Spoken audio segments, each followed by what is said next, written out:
Hey, this is Peggy with Easy Peasy Machine Embroideries, and today I am in the Creative 8 MySewNet embroidery software, and we're going to be covering WordSculpt Beginner. So we start out with either a blank canvas or WordSculpt. I like to go through blank canvas, and it allows me to set my hoop to whatever size I want. So I say OK. In the Create tab at the top, I go into WordSculpt, and to start out with, we have all of these designs, and there are 3 little dots in the corner of the screen right there, and as you left click and drag, the screen gets bigger so that you can see what you're dealing with. Alrighty, so I am going to choose a cloud just because it's got curves in it, and I wanted to show you how to make your words follow the curves. You have your size here. If you need to change it, you can. You can fit it to the hoop there. If you need to change the angle, you can do that. Also, there's the mirror. And now you have stitch types. So the satin line, if you choose satin line, you have options. You can change the width of that satin line and the density if needed. You have the motifs, and it will automatically open to the last one you've been on, unless you do reset all modules in the configure. So I just leave things the way they are. But you have choices here. You have the universal motifs, the Husqvarna motifs, and the Pfaff motifs. And once you pick your group, then you have all of these motifs that you can use. And believe me, you could spend hours in here. Once you pick a motif that you're going to use to surround your WordSculpt, you have a choice of setting the size and whether or not it's proportional, whether or not it's a running stitch or a triple stitch, whether or not it's going to fit to the line that you made, and reverse mirror. Okay. Then you have single stitch and running stitch. And again, if you choose any of these, you have options. How wide do you want your stitches? If you've got a lot of curves or angles like a star, you may want to set this down to 1.5. So the angles will be more distinct. Okay. So then we're going to go next. And then you're going to type in the words that you want. And we discovered yesterday that you can, hold on one second, I'm going to get my words. I've got my words in a folder in Microsoft Word just in case I want to use them again. And I'm going to just copy and paste them there. Now we found out that all you have to do to separate words is to put a space between single words. But if you have a series like stars and stripes, you have to put a comma before and after the word sequence. So the 4th of July was that way. Stars and stripes was that way. Everything else, I just put a space in between the words. And you have all these options that you can play with. Uppercase only, uncheck it, and it will do uppercase and lowercase, as right there. If the font is uppercase only, then it will remain uppercase only. You can click on use your words only once or multiple times. If you choose multiple times, it will help to fill your word art more thoroughly.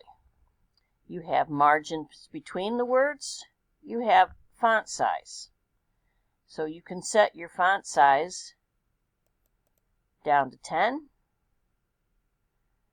up to 14, and see how it changes how many words that you have in your word art, or WordSculpt. I'm a teacher and we used to use word art. So I get confused now and then about the naming. You can have random fonts or you can select a font. So say you wanted Clarendon 12 to 30 millimeters. You can change it so they're all in that font. Or you can click random fonts and it will give you random fonts. Yes, you can change them later. Alright, and then you have a color theme. I don't typically mess with color theme, but I'm a pink girl, so I'll put pink for now. You can change the colors of everything later. And you can also do your orientation. So if you want all your words to be horizontal, it will put all the words horizontal. If you want them all vertical, it will put them all vertical. And so on and so forth. Diagonal. So it's all up to you. You can do a refresh preview, and it will keep rearranging them for you. Okay? And that's basically what you have. And when you have your words in and you're satisfied with the orientation and font sizes and stuff like that, you hit finish. Now we're going to look at this. This little tile icon means that they are grouped. And you can see from 1 to 24, there are 24 tiles or 24 items in this grouping. If you right click, you can put ungroup the items. So if I want to change a word color, all I have to do is click on the tile. So I'm going to back it up a little bit. I'm going to double click, left click the tile, and double click the color and change it. If I want to change a font, say I don't like the USA right there.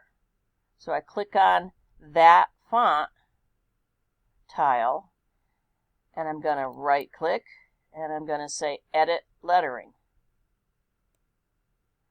And now I can change the size of that font. I can change the gap of that font. I can change the shape of that font. I can change the font itself to a whole nother font. So I just changed it and we're set and ready to go. The other thing I wanted to talk about was you can change. So I'm going to click on, I want independence. Okay, so I can click on independence. There is a little circle on the outside edge to rotate, and you also have squares here, and those squares can be independently moved. So if I want independence to follow the curve of this background, which is a cloud, all I have to do is move those squares to where I want them to follow the outline.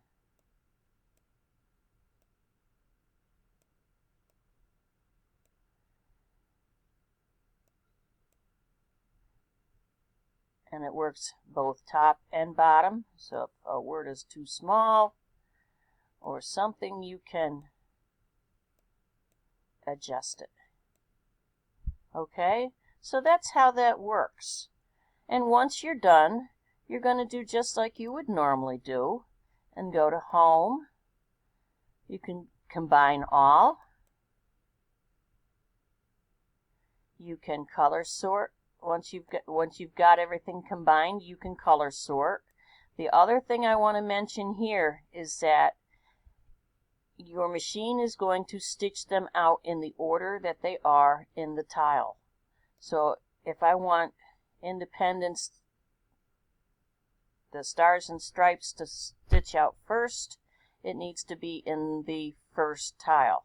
If I want to move United up so the flow is better, I just left click and drag it up. So if you don't want your machine jumping here and there and everywhere, you can click on them and see what the order is. And all you have to do is left click and drag it to the order you want it to stitch out. Okay, so that is basically the WordSculpt